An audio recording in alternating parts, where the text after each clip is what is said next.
All right, hello everybody, and welcome back to day 2 of the Writers Workshop. I think we're still waiting on one person again, but again, they don't want to take too long just waiting because today tends to be pretty long because we have a lot of stuff to get through. So I'm just going to go ahead and get started.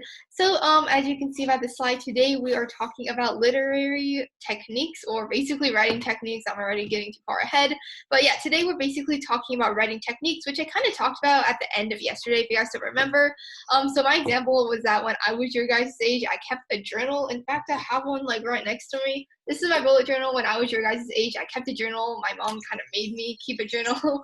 And I don't know about you guys, but my parents wanted me to keep a journal just because, I don't know, just to practice writing. But I wasn't the best writer because I didn't really like to keep journals. Most of my writing was just like, today I had a good time. I went to school, I did homework, and so on. So my parents weren't that impressed, but the stuff we're going to talk about today, just writing techniques, these are the things that when you use in your writing, it makes your writing sound so much more professional. It makes you sound a lot more grown up. So I guess they're kind of tips and tricks to like sneak into your writing to make you seem like a really good writer, even if like you don't think you're a great writer. So before we get started, I think Olivia, you have a question. I see your hand up. Yeah, should we have like a journal, like a notebook to write in? Like a journal or like a diary or just like a regular writer's journal? There's like something to like write in because we're doing writing techniques, right? Oh yeah, so if you guys want to take notes, you can totally go ahead and do that. I honestly like did not even think of like taking notes, but if you want to go ahead, I mean today's like a great day to take notes because each slide is like super structured. But I do send out emails like after each class. I'm pretty sure I sent one to you guys yesterday. So in that email, the slideshow is included along with the recording. So even if like I go too fast, you can always like go back to the slideshow afterwards and kind of just recap. But yeah, if you want to take notes, today's a great day to do it because we are going to be playing a small game at the end, so those notes may come in handy. So without any further ado, let's get right into the agenda. And my chair is really squeaky, so if you guys can hear that, just like ignore it. So basically our agenda today is first we're going to talk about narrative and literary devices, which I kind of just gave away. Next we're going to practice with Imagery, which is one of actually narrative devices. And then we're going to be playing a Kahoot game, which I kind of also just explained. So hopefully you guys are familiar with Kahoot. I know I've done this a lot with my previous classes, and they seem to all kind of enjoy it, and they know how to play it. So I would say if you are on, well, pretty much I would just recommend either getting a separate device to play on, or if you're on a computer, just like split screen or just kind of do something so that you can see my screen while also playing on a separate device. So it's just kind of a heads up for now. If you don't know how to play Kahoot, that's okay. You can kind of just join in. It's kind of easy to understand, but that's just a heads up that we will be playing a really quick, fun Kahoot game at the end of today. So let's get right into narrative devices. What even are these? So these are not literal devices. I remember I learned these first when I was in 7th grade, and everybody was super confused. We thought they were Kindles and computers, but they're not literally devices. These are techniques that keep readers engaged in your story. And like many things in writing, there are so many of these. So we're just going to talk about a few today. So the first one is a cliffhanger. So this is pretty common. I'm pretty sure you guys have all heard of cliffhangers before. This is when the author leaves the reader on the edge of their seat. Well, that's another literary device. But the purpose of a cliffhanger is to basically build suspense, and it's usually used when writing a series, which is multiple books, to persuade the reader to continue reading. Example, again with my cheesy examples, the door opened to reveal a person he thought he would never see again. So not the greatest example, but it's kind of hard to put a cliffhanger in one sentence. But I'm sure you guys have seen cliffhangers all over the place, especially when you're reading books, like in a series. You get to the end of one, you want to know what happens, and then the book ends. So you kind of have to wait a year to get the next book. I know readers all hate it, but writers tend to use cliffhangers to kind of persuade readers to keep on reading. The next one is a plot twist, and this one is also pretty common. I was actually going through all of your guys' homework earlier today, and a lot of you guys had a lot of really cool plot twists planned for your own writing, which is really cool. But this is basically when the author adds in an element of unexpected surprise. It often makes the reader think, no way, I didn't see that coming, or that's so cool. Example that I use is Incredibles 2, so I'm not sure if you guys have watched this or not, but I'm not going to spoil it. But basically, there's a scene in the movie where there are hypno goggles involved. I actually forgot exactly what happens because I made this slideshow a while ago, but there is like a lot of like unexpected surprise in Incredibles 2, which kind of classifies it as a plot twist. The next one is perspective and point of view. And this one with the next slide, which is tenses, they're kind of different from like plot twists and cliffhangers. And you'll see like why in a minute. So basically perspective or point of view and tenses, which are on the next slide, they're kind of things that an author or writer has to think about while writing. So for example, point of view, you basically have three, well, this is four, but technically you have three different types of point of view. The first one is in first person, which is basically talking about you. You are the character. So you use words like I, me, we, and like all of those words. So an example of first person would be I woke up and saw my friend, because I'm the character, so I'm talking as if I'm the actual character. Second person is a bit weird. We don't see this one as much in fiction because it's basically all using the word you. So it's talking to the audience as if they are a character. So I'm not sure if you guys have read those choose your own adventure books. I remember those used to be super popular when I was like younger, but in those books that would be an example of second person because it asks the reader like, would you go left, would you go right? So it's talking to the reader as if they are the character. Third person is a bit more complicated. It's split up into two, which is limited and omniscient. So basically limited is basically talking about the character from an outside point of view. So actually, if you look at the little diagram picture I have on the right, that's a little bit confusing, but it's actually classifies point of view pretty well. So first person would be like the characters in here, the camera is pointing here, and third person would basically be the person narrating the story, but the narrator is not the character. So in limited, third person limited, it would be something like Emma woke up and saw her friend. But the only difference between limited and omniscient is that in omniscient, you basically know everything that's happening with every character. While as in limited, you're basically just narrating that main character who has who doesn't know anything that they aren't supposed to know. And I know that was such a confusing explanation, but hopefully that made sense. So anyway, third person omniscient, I kind of just explained that. So an example would be Emma woke up and saw her friend, but she didn't know that her friend had secretly slept over last night. So as you can see, there is a slight difference between limited and omniscient.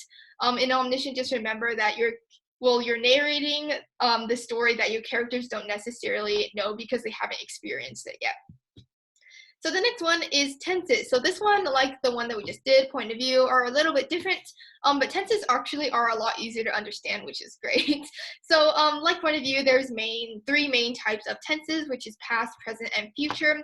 So past tense, I woke up and saw my friend, like the name kind of implies. Past tense takes place in the past. You would use words like I woke up, I saw my friend, I ate dinner, I ate breakfast, so on. Present tense, like the name also implies, it takes place in the present. So you would say I wake up and see my friend. You would say I eat breakfast, I brush my teeth, and so on. Future tense is a little bit weird. You probably should not use this in creative writing because it's just kind of weird. Again, this kind of implies the name implies the meaning, but it takes place in the future. So you're basically telling readers what is going to happen. So I would wake up and see my friend. Tomorrow I would wake up and eat breakfast and brush my teeth, if that makes sense. Okay, so going back to actually like more like narrative devices, the next one is a frame story. So this one is a bit confusing, but I just think of it like these Russian little nesting dolls, I think they're called. So this is basically a story within a story within a story. Like I said, it's kind of confusing, but just think about a dream where you're dreaming that you're dreaming. So it's kind of a huge giant loop. So I just think of it as nesting dolls. There's little ones inside the big one. So it's like a story within a story. So an example of this, I put Frankenstein. You guys probably haven't read this book. I actually read it last year when I was in 9th grade. So it's a pretty complicated book, but basically in that story, it starts off with a big story, and then there seems to be like little stories that kind of break off from the big story. So that would be an example of a frame story. All right, so that's the last narrative device that I have. So we're going to go ahead and talk a little bit about literary devices. So what are these? Again, it's not a literal device. It's not a Kindle. It's not a computer. These are technically a section of narrative devices. And again, there are so many. We're just going to talk about a few just to save time. And these are the ones that we're going to talk about. Chances are the younger you are, the less likely you are to have already heard of these. I think I learned about these in about 7th or 8th grade, so I'm just like going to brush over it. But if you haven't like seen any of these terms, don't worry, you'll probably learn it in school in a couple of years, but we're just going to brush over it real quick. I learned this last year. Oh really? Wow, I guess the education system has changed since I was younger. I learned these in junior high, so I have no idea. But again, we're just going to go through it real quick. So if you haven't learned it, don't worry. But if you have, it will just be review, I guess. All right, so the first one is a simile, and this is basically a comparison that uses the words like or as. So these are pretty common when you're comparing two things. You would say he's as busy as a beaver, or he's as wise as an owl, he's as fast as a cheetah, and so on. My little example on the right were like two peas in a pod. So the big differentiating factor of this one is that they're just comparing two objects using the words like or as. The next one is a metaphor, and this is kind of the cousin or a sibling of simile. This is also a comparison, but without using the words like or as. So if you're comparing two things, you use like or as, it's a simile. If you don't use like or as, it's a metaphor. That's like your two options. So example of this would be he is a walking encyclopedia, or he is a busy bee. So you're kind of comparing them, but it's not like a direct comparison, like he is like a walking encyclopedia. You're basically saying that he is a walking encyclopedia, and I cannot say that very fast, tongue twister. But that's basically what a metaphor is. The next one is alliteration, and this is a sentence with the same first letter or repeating vowels, repeating consonants, just a repetitive kind of vibe to it. So for example, the terrible tiger tore the towel. As you can see, the letter T is repeated in all, I think, 6 words in this sentence. So of course that would be an example of alliteration. Another example would be Polly picks pink posies. Of course the letter P is repeated. So if you guys are a fan of tongue twisters, you'll most likely find that a lot of tongue twisters also use alliteration just to make it pretty hard to say. All right, the next one is called an oxymoron. Again, I have no idea how they came up with these names. They're really weird. An oxymoron is basically a term made of two words that kind of imply each other's opposite meanings. For example, you would say this cake is terribly good. And of course, if you take out good and you say this cake is terrible, it basically means that, you know, this cake is not that great, it's pretty bad. But if you say if it's terribly good, then the first one, terribly, kind of cancels out. So you're just basically saying this cake is good. So that's an example of an oxymoron. We actually use this one a lot in like everyday life, but we don't really like realize that we're actually using it. But surprise, it does have a name. It's called an oxymoron. Another example would be bittersweet. Of course, the first one usually cancels out, so I guess you would most likely use this word in like bittersweet endings, bittersweet goodbyes. So it's like good, but also bad, so it kind of implies each other's meanings. And there's another illustration on the right who ordered the jumbo shrimp, and that's actually a book cover. I had no idea until I actually like looked through it again. But there's kind of a joke implied there, like jumbo means big and shrimp is supposed to mean small, but I guess the customers didn't know that, or I don't really know. All right, next is personification, and this one, this is I think the only one where the name actually implies the meaning, which you can kind of see is person right there. So like the name kind of suggests, personification is giving an object human-like qualities. For example, you could say the trees danced back and forth in the wind. So obviously trees don't really dance. If you know some dancing trees, definitely let me know. I would definitely check that out. Or the delicious smell pulled me to the kitchen. Of course, as good as food is, it cannot literally grow arms and pull people to the kitchen, although I see this a lot, like this phrase, I see it a lot in books. So that would be, those would all be examples of personification, which is giving a object human-like qualities. And yeah, you can see on the illustration on the left, you have a tree that has a nose, teeth, and eyes, which is not very common, well, not common at all on trees. So that would also be illustration of personification.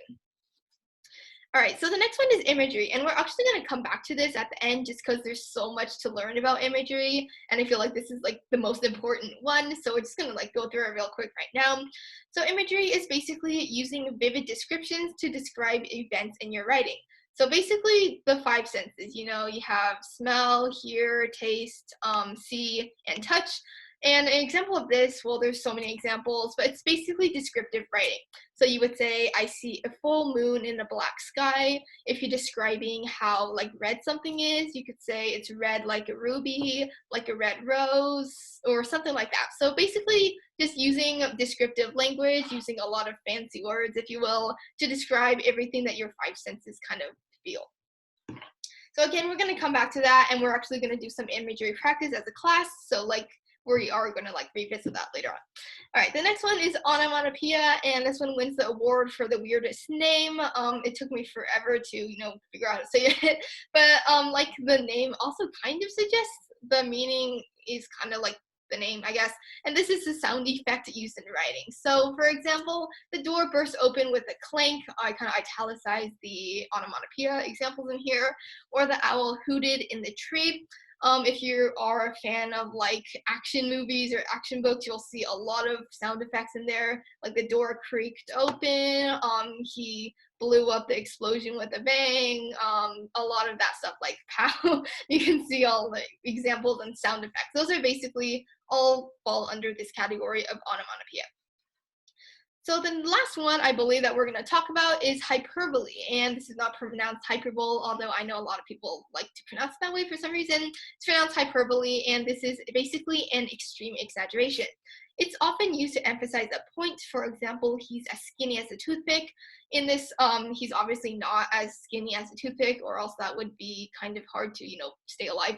But it's just saying that he's kind of comparing them to a toothpick to emphasize how skinny that person is. Another example would be my backpack weighs a ton, so a ton is 2,000 pounds, and obviously I don't think it's physically possible for a human to carry a whole ton by him or herself. So it's just, again, emphasizing that this backpack probably weighs a lot. That's why it's being compared to a ton.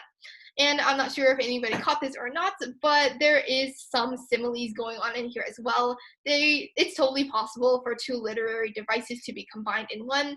For example, like this one right here, he's as skinny as a toothpick. This is an example of both a hyperbole and a simile, because you're comparing this person and his skinniness to a toothpick using the words like or as. So again, it's kind of a mix of both, but I would actually classify this more as a hyperbole, although again, it's like a mix of both. So on the right, there's another example. I'm so hungry I could eat a horse. The horse is, I don't know what the horse is wearing, but she's like, what? So again, hyperbole. I've seen people say this a lot. I'm so hungry I could eat an elephant. I'm so like tired I could sleep for a month. So very extreme exaggerations, and those all kind of fall under the hyperbole umbrella. All right, so a brief summary of do's and don'ts when using literary devices and narrative devices. So definitely use literary devices in your writing.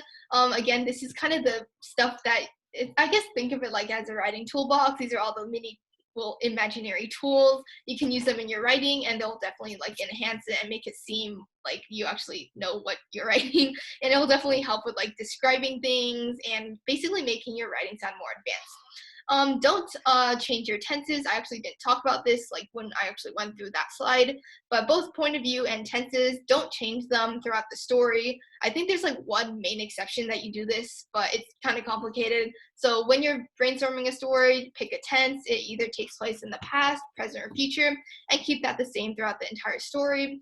And for point of view, yeah, I also put that there. Pick a point of view. You're either talking as your character, or you're talking as a narrator outside the story, or you're telling the story to your reader, which is the character, that second person. So basically, pick a point of view and keep it consistent throughout the entire story. Also, don't always use the same literary devices throughout your writing. Definitely do use it, but try to mix it up a bit. If you use too many comparisons, if you use too many similes and metaphors in the same sentence, it may seem kind of desperate, I guess, and it just won't sound good. So definitely mix it up. You have your whole writing toolbox. Try to incorporate try to incorporate all of these really cool literary devices. It'll definitely make your writing sound a lot better overall. So now let's go back to imagery. So I kind of mentioned that we'd go back to this at the end, so here we are now. Imagery is also known as showing and not telling. So actually, I think a lot of you guys' parents emailed me before the class and asked me to look over your guys' writing, which I did. And a lot of comments that I left all kind of related to showing and not telling. So if I kind of explained it in the comments as well, but it is kind of hard to understand. So that's why we're kind of just going over it now. So this is kind of what imagery means. We kind of talked about it before, but here's just a definition for you guys. It's basically using descriptive language to describe a feeling, sight, or emotion. So again, like the five senses. So I also decided to do a really quick, fun imagery challenge. So imagery is actually pretty hard to perfect. It's just descriptive writing. I know a lot of authors or even like older writers that still have trouble with imagery, and sometimes like I do as well. So it's not something that you can just like master in like a day or so. You have to like constantly like go back and kind of work on it a bit. But as you write, you should get a lot better at imagery as you keep on writing. So because of that, I decided to do a really quick, fun challenge for you guys. The next few slides are going to be examples of where you could use showing and not telling, which is imagery. And the challenge is basically to describe the feeling or emotion without using the bolded words. So it's kind of hard to explain without going to the next slide, which I'll do in just a second. So on the left, I basically have a adjective or whatever that is, and I bolded it. So in this case, it was a pretty sight. And your guys' job is basically to write an entire paragraph. It doesn't have to be that long. This is one that my previous class did, and you basically pick a scenario where your character or even yourself may encounter a pretty sight, and you basically describe the scenery and how pretty it is without using the actual word pretty. So you could think of synonyms like beautiful, magnificent, amazing, awesome, but you just can't use the word pretty. So basically that's a challenge. You can kind of read through the one that my previous class wrote. I think I have about 3 or 4 to go through. So we can just go through them one by one and just get some practice using imagery. All right, so the next one is pretty simple. It was cold. So does anyone want to give a scenario as to if you had a character, even if you were cold at some point? My nose was red and I had frostbite. Yeah, so your nose is red. That's some great imagery. You can really think of like when you're cold, well, you have frostbite, that's like pretty cold. But when you're cold, definitely your nose gets red. You probably are wearing gloves, mittens, in the snow. Yeah, Stella said freezing. That's a great synonym. Winter, wind, lots of wind. Does anyone want to give a specific location as to where it was cold or anywhere that you've been that's been pretty cold? Lake Tahoe. Yeah, Lake Tahoe. All right, I actually went there just like a few months ago.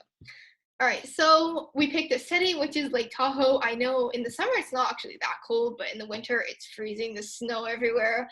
So, all right, so we picked Lake Tahoe and we have a character. So now let's come up with some synonyms for the word cold. So what are some words that mean cold without, using the word cold?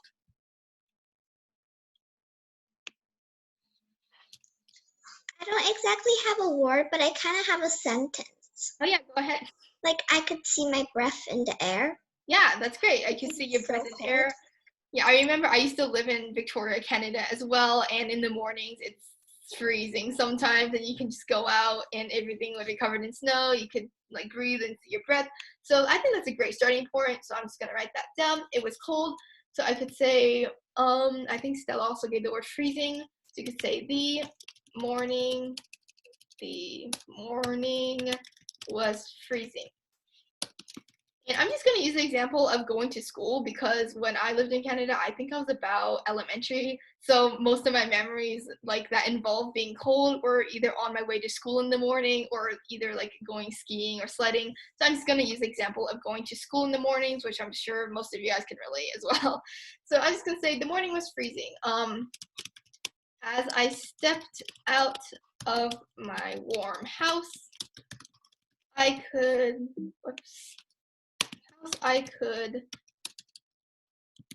see my breath in the chilly air. All right, we did not use the word cold yet, which is great. Let me check the chat real quick. Yep, Stella saying snow, lots of wind, the snow falling everywhere, your boots keep getting full of snow. Yep, I remember it used to rain so much in Canada. When I wear shoes, it would get all wet, which is not the greatest feeling. So I'll just say the wind was blowing. So very simple sentence. We could say the sharp wind tore through a nearby tree, and it felt as if the wind were stabbing my cheek. So pretty graphic, I guess, But I've seen that described a lot that way. Sometimes when you're just stepping out in the wind, it feels like it's just like really sharp because it's so cold. All right, does anybody else have any like sentences, or if you've ever been cold, like what were some of your like feelings then?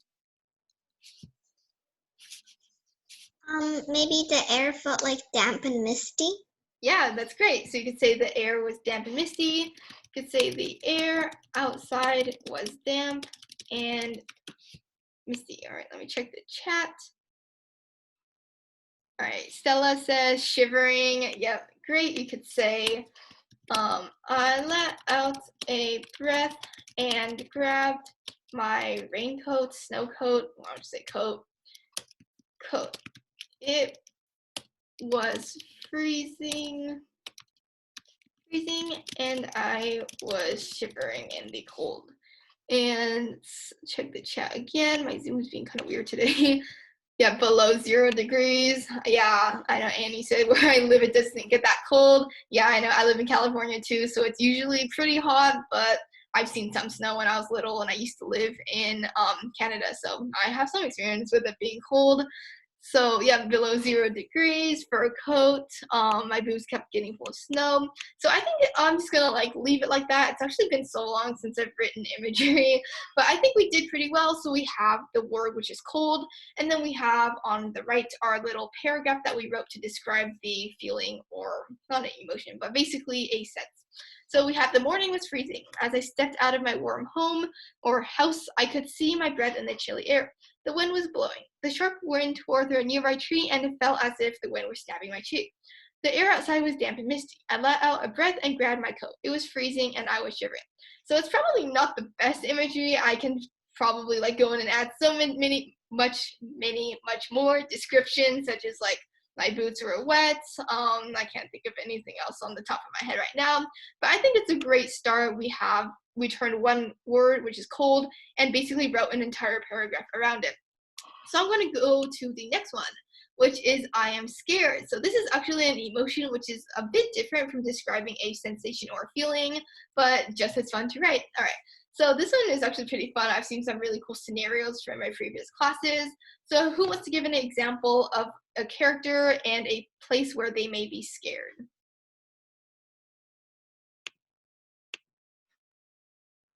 Maybe like in a haunted house. Yeah, great. And a haunted house, I think one of my previous classes also chose to do it. So we can totally do any haunted house. So I don't know if you guys have been to haunted houses, but what are some things that you would normally see at a haunted house?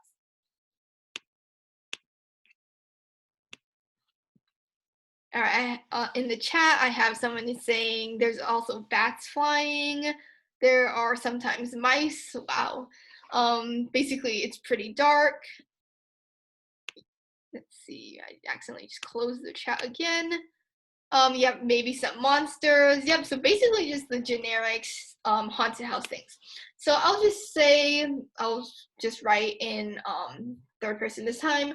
I'll just say he walked through the door of the haunted house and almost instantly screamed. And of course, when you're scared, you would most likely scream. All right, so I have many examples that y'all gave me, but I'll just pick the first one that I saw, which was that bats were flying around. So he walked through the door of the haunted house and almost instantly screamed. There was a row of bats hanging from the ceiling, and a few stray ones that were flying around.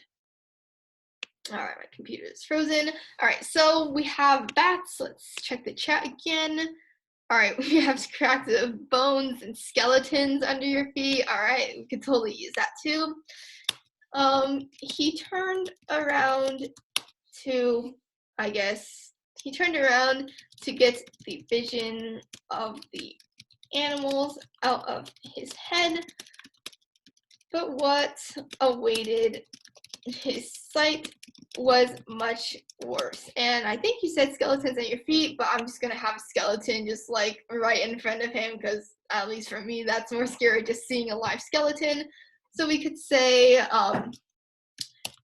let's see, right in front of him stood a huge skeleton over, I'll just say 6 feet tall. And we could totally go into detail and describe everything on the skeleton. Maybe, I don't know, maybe the skeleton is smiling. I don't know. Is that possible? I don't know. I've watched too many weird books and movies.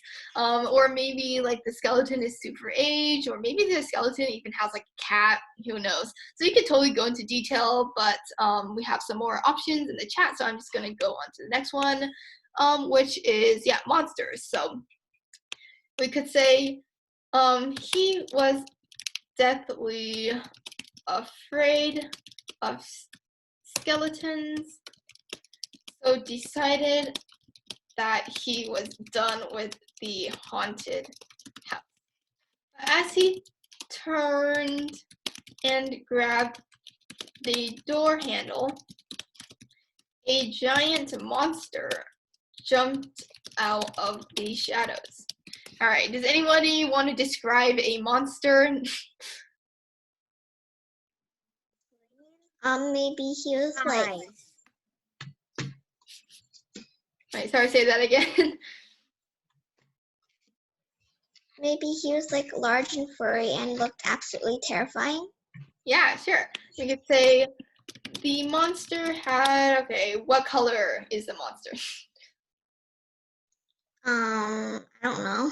I'll just say green. That's the first color. All right, the monster had green colored fur and was huge and hairy. I'm not sure how many eyes monsters have, but in most cases it's more. 3.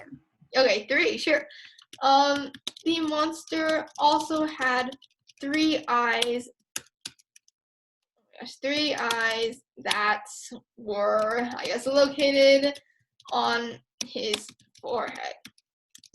Wow, okay, that's an interesting monster. And of course, monsters perhaps have horns. Maybe they have like a dot pattern on their hair or fur, whatever you want to call it. So again, you could go into so much more detail, but I'm pretty much out of space and we're already typing in like pretty small fonts. So I'm just gonna give this one a thumbs up and move on to the next one. But before, I'll just like read it through one more time.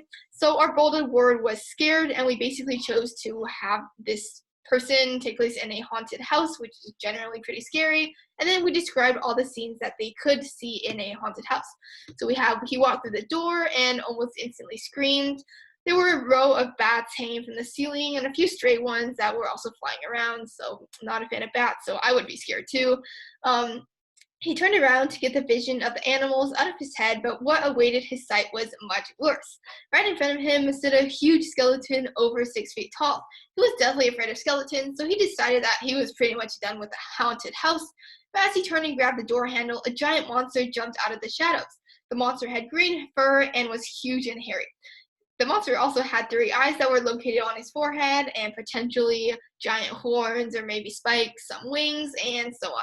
So pretty much if you didn't have this left side column and you just read that, the one emotion that you would probably hopefully get is scared, which is great. That's kind of what our goal was, to describe this word without using the actual word.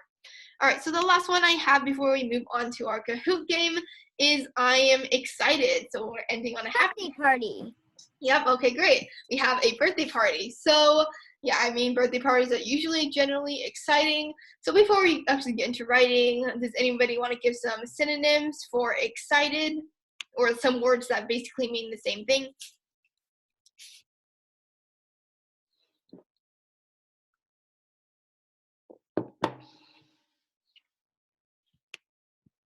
Yeah, I've gotten some. Thrilled. Then happy. Thrilled. Yeah, thrilled. Let's see, exhilarated. I'm celebrating a party or a pool party, birthday party. All right, so I think we have some pretty good synonyms. So when we go ahead and actually write it out, we could say, I'll write in third person again. I guess, how should a birthday party start? What would be like a good scene for the start of this scene, I guess?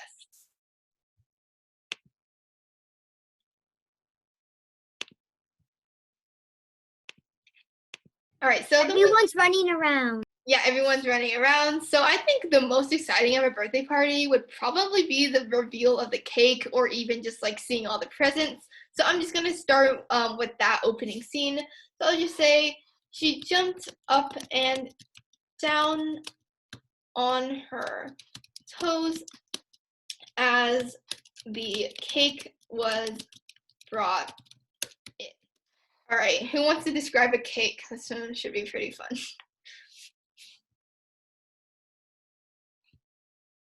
All right, in the chat, I see people like layered cakes, yeah, ice cream cakes.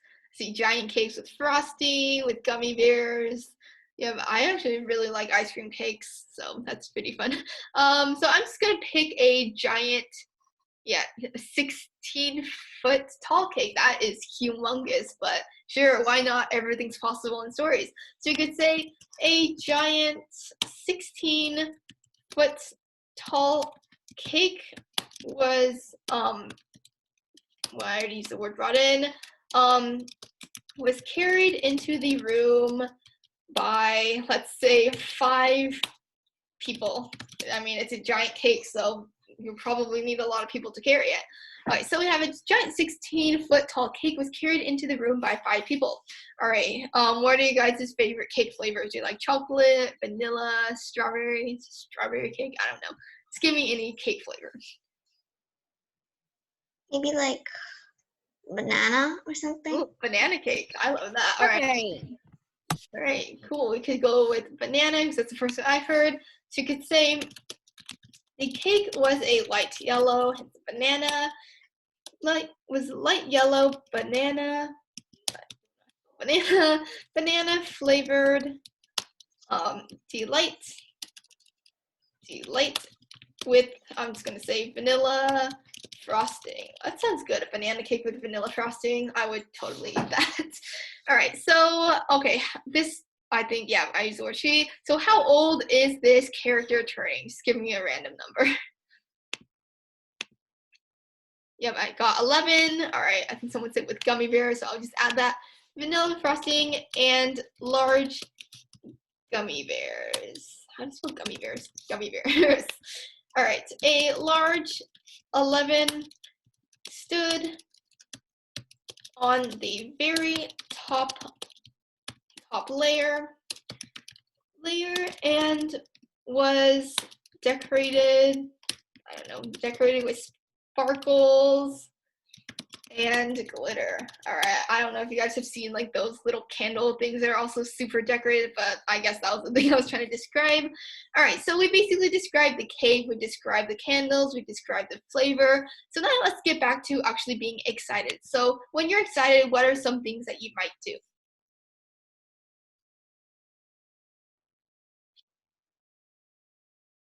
Yep, Stella said jump up and down. So I have that actually in the first sentence, but we could totally use that again.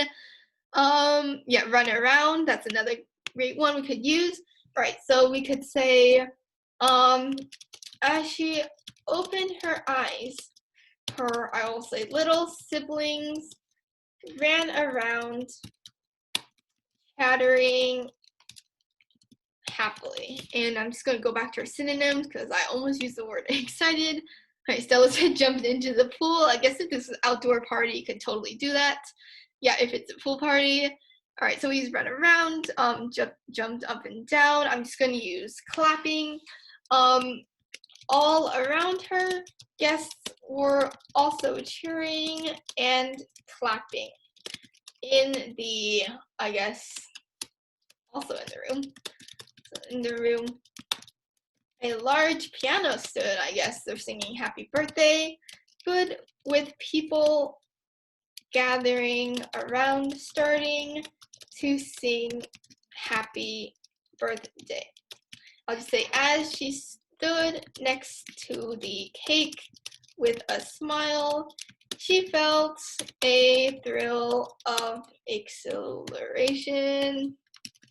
I almost used the word excitement and I spelled that wrong. Okay, so she felt a thrill of exhilaration. This was going to be the best birthday ever. All right, so okay, that we wrote a lot here. Okay, so basically, in recap, I'm excited. That was the word that we're using to describe excitement. I think in the previous classes they all used birthday parties as well, so that's pretty funny. All right, so we start with this girl jumping up and down as the cake was brought in. The cake is humongous. It's giant, 16 feet tall. It was carried into the room, and it was a light yellow, banana-flavored delight with vanilla frosting and large gummy bears. I would totally 100% eat that cake. And a large 11 stood on the very top of the layer, stood on the very top layer and was decorated with sparkles and glitter. As she opened her eyes, her little siblings ran around, chattering, and all around guests were also cheering and clapping. A large piano stood in the room, with people gathering around starting to sing happy birthday. As she stood next to the cake, she felt a thrill of exhilaration. This was going to be the best birthday ever. So obviously, again, you can add on so much more. I could go probably a bunch of paragraphs just describing the taste of the cake.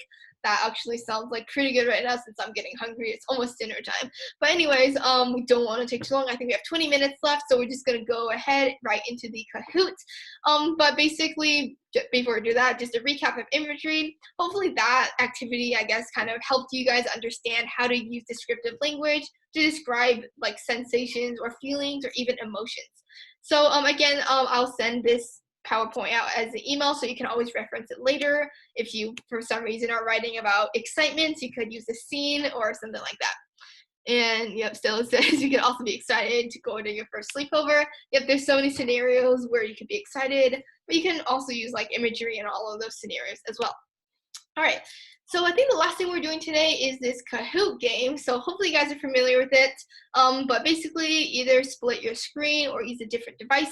Go to kahoot.it. I will type it into the chat so you guys can just copy and paste it over. In a second, kahoot.it.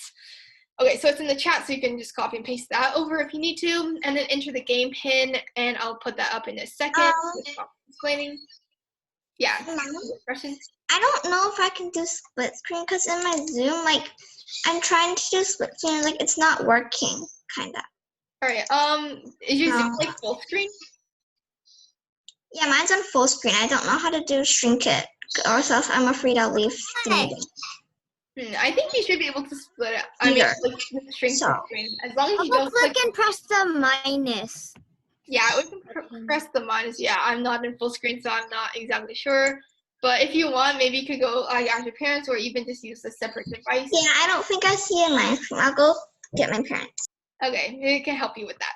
All right, and someone's asking something in the chat. Yeah, what's the pin? I'll put that up in just a second. And then after, enter a nickname. Please keep it appropriate and just wait for the game to start. So I will put the game up in a second. It will probably pop up in a minute if my computer speeds up a bit. And then the game pin should appear, and just like enter that in.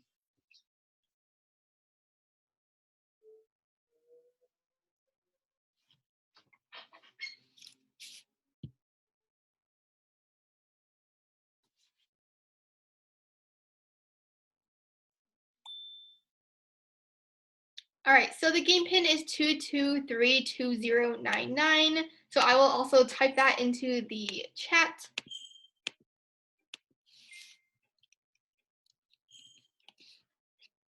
And also, if you have to log in, I'm pretty sure you don't have to log in to play. So make sure you're in kahoot.it, not kahoot.com, because that's where you make them. But to play, you should just have to go to kahoot.it.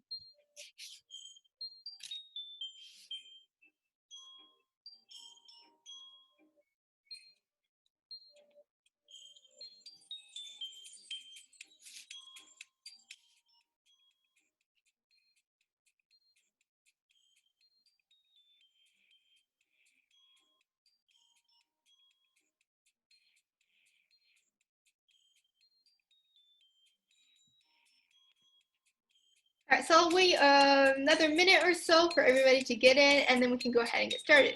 I think there's about 20 or 15-ish questions, so it shouldn't take that long. We should end like right on time, which is pretty cool.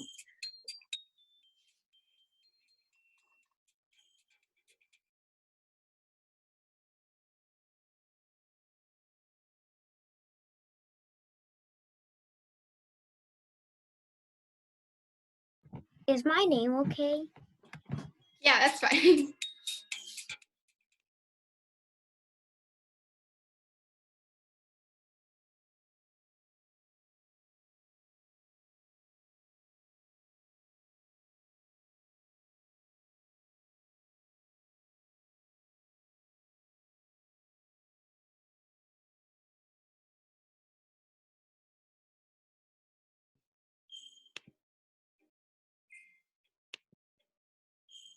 All right, cool. So I think everyone's in here, so I'm just going to go ahead and start. At home, it's been so long since I played, but this is basically literary devices, which is kind of what we just talked about today. All right, so there's 13 questions in total. So first question, pretty easy. What is a narrative device?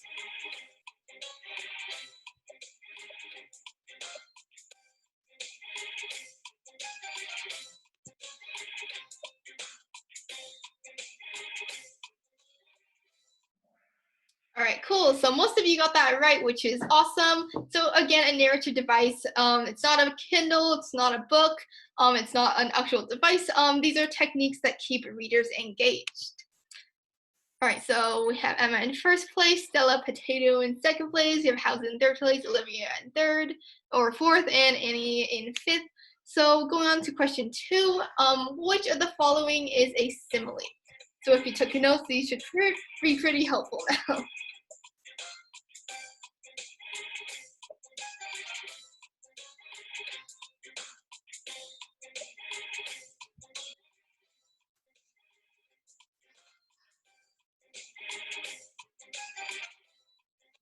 All right, so the correct answer was the green one. She's as busy as a bee. Remember, simile is a comparison using like or as.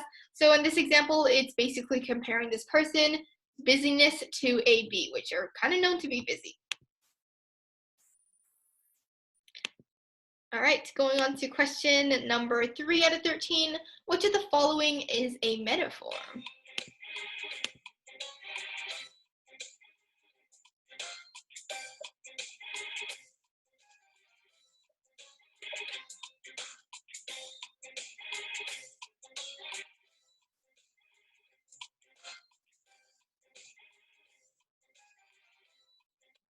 All right, so the correct answer is the circle one. She's so smart. She's a walking encyclopedia. And I guess it kind of uses an example in the slideshow as well, just comparing the intelligence level to a encyclopedia. So I guess the comparison would be between the person and the book or encyclopedia. So that is why that is a metaphor. So moving on to question number 4, which of the following is a oxymoron?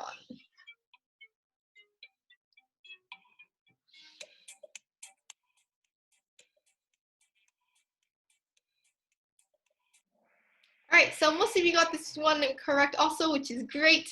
So again, an oxymoron is basically 2 words that have opposite meanings that are used together in the same sentence. So I also use this example in the slides, which is bittersweet. So you could say the candy is bittersweet, the goodbye is bittersweet. So that is why, bitter and sweet, they kind of imply each other's opposite meaning. So that's why it's classified as an oxymoron.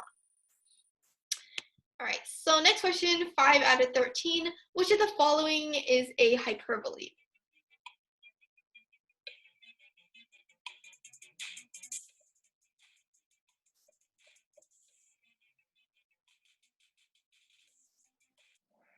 All right, so yep, most of you guys got this right as well, which is awesome. This bag weighs a ton. I also use this example again. Obviously, you can't really have a person carrying 2,000 pounds, so that is an extreme exaggeration. All right, question 6 out of 13. We're almost halfway there. What is an antonym for bored? And I don't think we covered this, but an antonym is basically a word that has the opposite meaning of bored, basically.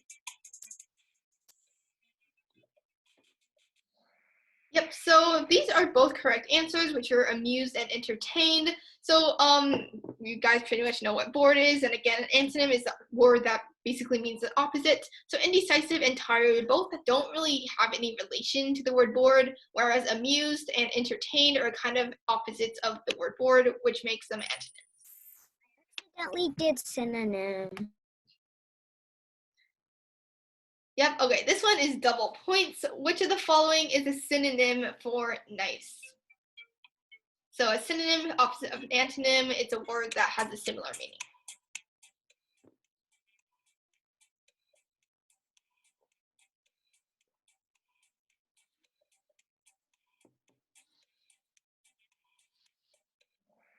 All right, this one was kind of tricky, which is why it was worth double points. Most of the vocabulary here is kind of, I guess, advanced. I didn't like learn these words until like later when I got older. But the correct answer is amiable, which basically means friendly or nice, which makes it a synonym. Indecisive, again, and angry, they don't have anything to do with nice. And elated basically means excited. Yeah, it basically just means excited. So the best answer choice here would be amiable. So good job to the two people who got that one right. All right, next one, true or false.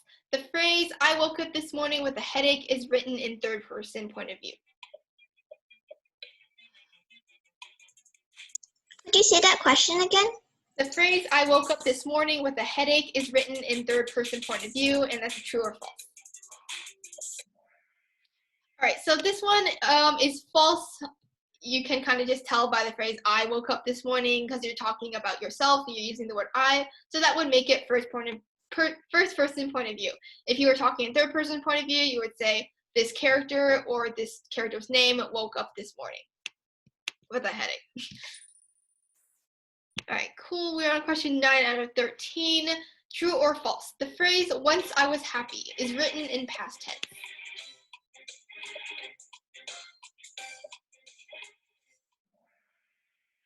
All right, so the correct answer here is true. I think all of you all got that right, which is great.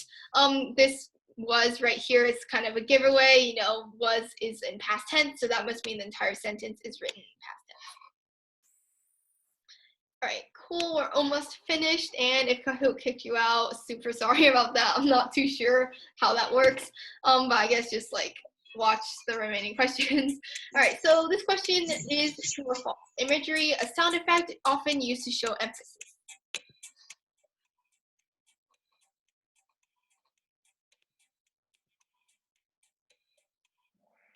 All right, so this one is false. Imagery is kind of what we just went through with all the examples. It's just descriptive language, showing and not telling. A sound effect often used to show emphasis would be an example of onomatopoeia. All right, cool. We're almost at the end. I think we're 3 more. True or false? A hyperbole is an extreme exaggeration. All right, so great job. You all got this one pretty fast. This is true, and the definition of hyperbole is an extreme exaggeration. All right, question 12 out of 13. True or false? A simile is a comparison using like or as. All right, again, y'all got this right pretty fast. That's great. So again, this is true. A simile is a comparison using the words like or as. All right, cool. Last question, true or false? Personification is giving an object human-like qualities. All right, wow, you guys did really well on those last few questions. So this is true. Again, personification kind of means the same thing as you would guess with the name person in its actual name. The definition is giving an object human-like qualities, which is obviously true. All right, so on the podium, we have third place Stella Potato. In second place, we have Hausen with 12 out of 13. And in first place, we have Emma with, okay, my soundboard with all 13 questions correct, which is awesome. Runner-ups are Annie and Olivia. They just disappeared. A great job to everyone who played. Hopefully that helped you kind of remember everything that we learned today, because I know we went through a lot. So hopefully that was really fun for you guys, and we can, I think I have another Kahoot planned for later on in the week, so you guys can look forward to that. Again, good job to all the winners, good job to everyone who played, and let's go ahead and go back to our slides to end up today's class, because we are almost out of time. All right, so let's share screen again. All right, so last slide, of course, if my Google Slides will load. It's homework again, which is not really homework, but I don't know what else to call it. So tonight's homework is basically to finish brainstorming your own personal story idea and put it in a plot hill. I was actually checking all of your guys' plot hills that you guys did either yesterday night or today morning, I guess, depending on where you live. They all look super great, which is super awesome and cool to see. And some of you even began brainstorming your own stories, which is really cool. I know a lot of you guys use plot twists, you guys use cliffhangers, which is actually really cool since we just talked about that today. But if you haven't started brainstorming your own story yet, you can totally get started on that. It doesn't have to be super complex. I have a whole class just talking about brainstorming. Just pick a general idea. Maybe if you're into fantasy, maybe you want to write like a hero's journey or quest, and put that idea into a plot hill, which if you forgot, you can reference the slides from yesterday. And make sure you have this done by tomorrow, because we'll be doing kind of an in-class activity, and your homework tomorrow is going to be related to what you do today, which is kind of just brainstorming your own personal story. And yes, you can use an old story idea if you take in this class or any of my classes before, or even if you just love creative writing and you already have a bunch of story ideas, you can totally recycle one of those ideas, put it in a plot hill, and you can use that for this class. So other than that, that's all I have for today. Hopefully that was fun. I know today's class usually took like the entire hour, so hopefully you guys didn't get bored. But anyways, if you don't have any questions, you can go ahead and leave. I'll be here for any questions, and of course you can just send me an email. I'll be sending out the email with the PDF of this slideshow and the recording after the class as well, so you can always reference that too.